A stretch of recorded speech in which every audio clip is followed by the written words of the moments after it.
അസ്സലാമു അലൈക്കും വറഹ്മത്തുള്ളാഹി വബറകാതുഹു. ഹജ്ജിന് മുന്നോടിയായിട്ട് കഅബാലയത്തെ അണിയിച്ചിട്ടുള്ള കിസ്വ, അതായത് നമ്മളൊക്കെ കണ്ടിട്ടുണ്ടായിരിക്കാം, ഉംറയ്ക്ക് പോയവർ അല്ലെങ്കിൽ ഹജ്ജിന് പോയവർ. അതിൻ്റെ ആ കറുത്ത മൂടുപടം ഹജ്ജിന് മുന്നോടിയായിട്ട് ഹറം കാര്യവകുപ്പ് ഉയർത്തിക്കെട്ടിയിരിക്കുകയാണ്. അതായത് തറനിരപ്പിൽ നിന്ന് 3 മീറ്റർ ഉയരത്തിലാണ് കിസ്വ ഉയർത്തിയിട്ടുള്ളത്.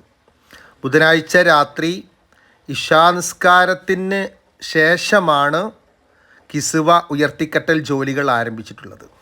ഉയർത്തിക്കെട്ടിയ കിസ്വയുടെ ഭാഗം തൂവെള്ള പട്ടുതുണി കൊണ്ട് മൂടിയിട്ടുമുണ്ട്. ഇതിങ്ങനെ ചെയ്യുന്നത് ഹറം കാര്യ വകുപ്പിന് കീഴിലെ കിങ് അബ്ദുൽ അസീസ് കിസ്വ നിർമ്മാണ കോംപ്ലക്സിലെ 36 വിദഗ്ധ സൗദി ജീവനക്കാരാണ് ഈ കിസ്വ ഉയർത്തിക്കെട്ടൽ ജോലിയിൽ പങ്കെടുത്തിട്ടുള്ളത്.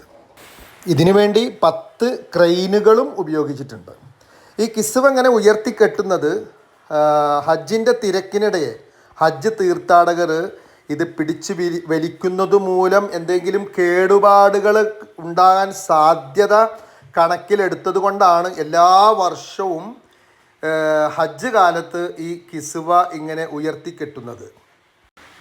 ഇനി ഹജ്ജ് തീർത്ഥാടകർ അറഫയിൽ സമ്മേളിക്കുന്ന ദുൽഹജ്ജ് 9 പഴയ കിസ്വ മാറ്റിയിട്ട് വിശുദ്ധ കഅബാലയത്തെ പുതിയ കിസ്വ അണിയിക്കുകയും ചെയ്യും. ഈ പുതിയ കിസ്വ അണിയിച്ചു കഴിഞ്ഞാലും കിസ്വയുടെ അടിഭാഗം ഉയർത്തിക്കെട്ടും. ഹജ്ജ് സീസൺ അവസാനിക്കുന്നതോടു കൂടെ കിസ്വ പഴയപടി താഴ്ത്തിക്കെട്ടുകയും ചെയ്യും. അതാണ് പതിവ്. ഇക്കൊല്ലം ഇന്ത്യയിൽ നിന്നും മഹറമില്ലാതെ, അതായത് ആൺതുണയില്ലാതെ 5000 വനിതകളാണ് ഹജ്ജ് നിർവഹിക്കാനെത്തുന്നതെന്ന് Jeddah Indian consul general Muhammad Shahid Alam അറിയിച്ചു. ഇവർക്ക് പ്രത്യേക പരിരക്ഷ നൽകുന്നതിനുള്ള നടപടികളും സ്വീകരിച്ചു കഴിഞ്ഞതായിട്ടാണ് അറിയിക്കുന്നത്. പരിശുദ്ധമായ ഹജ്ജ് നിർവഹിക്കുന്നതിന് വേണ്ടി അല്ലാഹുവിൻ്റെ വിളിക്ക് ഉത്തരം നൽകാൻ ഹാജിമാർ ദിനേനെ 4000 ഹാജിമാർ എന്ന കണക്കിൽ ഇതുവരെ 52,000 ഹാജിമാർ മക്കയിലും മദീനയിലുമായിട്ട് എത്തിയിട്ടുണ്ട്. ഇതിൽ 30,000 ഹാജിമാർ ഇപ്പോൾ ഉള്ളത് മദീനയിലും ബാക്കിയുള്ളവർ മക്കയിലുമാണ്. അൽഹംദുലില്ലാഹ്, ഒരുപാട് സൗകര്യങ്ങളാണ് ഇതിനു വേണ്ടിയിട്ട് സൗദി ഗവൺമെൻറ് ഒരുക്കിയിട്ടുള്ളത്. അല്ലാഹു സുബ്ഹാനഹു തആല ഇതുപോലെ പോകുവാനും പരിശുദ്ധമായിട്ടുള്ള ആ പവിത്രമായ ആ ഭൂമിയിൽ എത്തിയിട്ട് അള്ളാഹുവിൻ്റെ വിളിക്ക് ഉത്തരം നൽകിക്കൊണ്ട് കബൂലായിട്ടുള്ള ഹജ്ജ് നിർവഹിക്കാൻ, അതുപോലെ തന്നെ ഉംറ നിർവഹിക്കാൻ നമുക്കെല്ലാവർക്കും തൗഫീക്ക് നൽകട്ടെ. പുണ്യ ഹബീബായ മുത്ത് മുസ്തഫ സല്ലല്ലാഹു അലൈഹി വസല്ലമ തങ്ങളുടെ ആ റൗള ഷരീഫിൽ ചെല്ലുവാനും സലാം പറയുവാനും ഒരുപാട് നേരം കണ്ണ് തുറന്ന് പിടിച്ച് മനസ്സ് സന്തോഷിച്ചിട്ട് ആ പച്ച കുബയിൽ നോക്കുവാനും അതേപോലെ തന്നെ ഹബീബിൻ്റെ ചാരത്ത് ഒരുപാട് നേരം ഇരിക്കുവാനും അള്ളാഹു തൗഫീക്ക് നൽകട്ടെ എന്ന് നമുക്ക് ആത്മാർത്ഥമായി പ്രാർത്ഥിക്കാം. ഹജ്ജിന് വേണ്ടിയിട്ട് തയ്യാറെടുത്ത് പോയവരും പോയിക്കൊണ്ടിരിക്കുന്നവരും ഒരുപാട് സന്തോഷത്തിലാണ്. നമ്മൾ അതിനുവേണ്ടി പോവാൻ അല്ലെങ്കിൽ നാട്ടിലിരിക്കുന്ന ആളുകൾക്കല്ല, അതിനുവേണ്ടി തയ്യാറെടുത്ത ആളുകൾ അവരൊരു സ്വർഗീയ ആനന്ദത്തിലാണ് ഇപ്പോൾ ഉള്ളത്. അത്രയും പവിത്രമായ സന്തോഷമുള്ള ഒരു മുഹൂർത്തത്തിലേക്കാണ് അവർ കടന്നുകൊണ്ടിരിക്കുന്നത്, പോയിക്കൊണ്ടിരിക്കുന്നത്.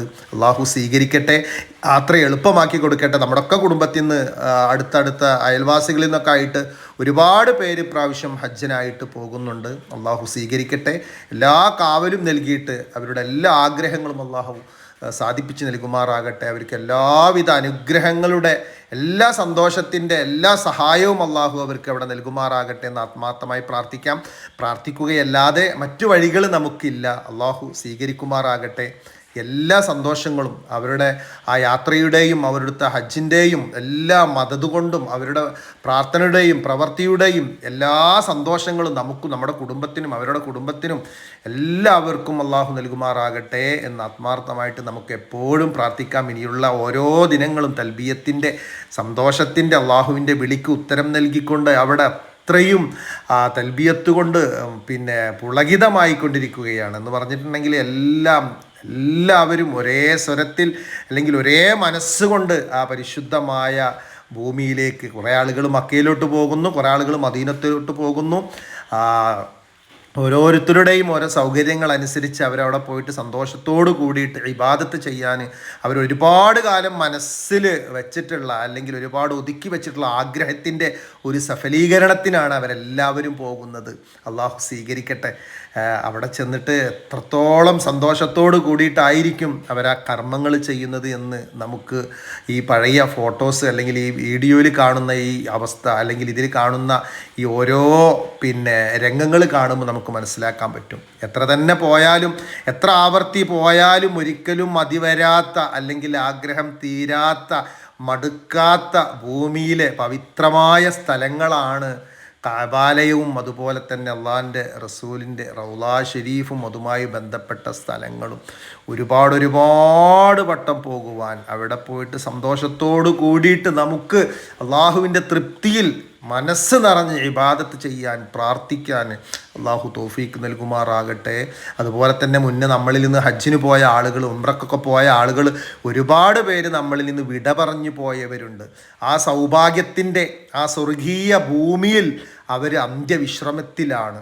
അള്ളാഹു അവരെ സ്വീകരിക്കുമാറാവട്ടെ. അവരുടെ മദദ് കൊണ്ടും ബർക്കത്ത് കൊണ്ട് അവർക്ക് അള്ളാഹു നൽകിയ ദർജ അതിൻ്റെ ആ ഒരു പവിത്രമായിട്ടുള്ള അവസ്ഥ കൊണ്ട് നമ്മുടെയൊക്കെ ജീവിതത്തിൽ ഒരുപാട് അനുഗ്രഹീതമായിട്ടുള്ള ഹജ്ജും ഉംറയും സിയാറത്തും പുണ്യ ഹബീബ് സല്ലല്ലാഹു അലൈഹി വസല്ലമ തങ്ങളുടെ ചാരത്ത് എത്തുവാനും ഒക്കെ അള്ളാഹു തൗഫീക്ക് നൽകുമാറാകട്ടെ എന്ന് നമുക്ക് എപ്പോഴും അള്ളാഹുവിനോട് ആത്മാർത്ഥമായി പ്രാർത്ഥിക്കാം. അള്ളാഹു സ്വീകരിക്കുമാറാകട്ടെ.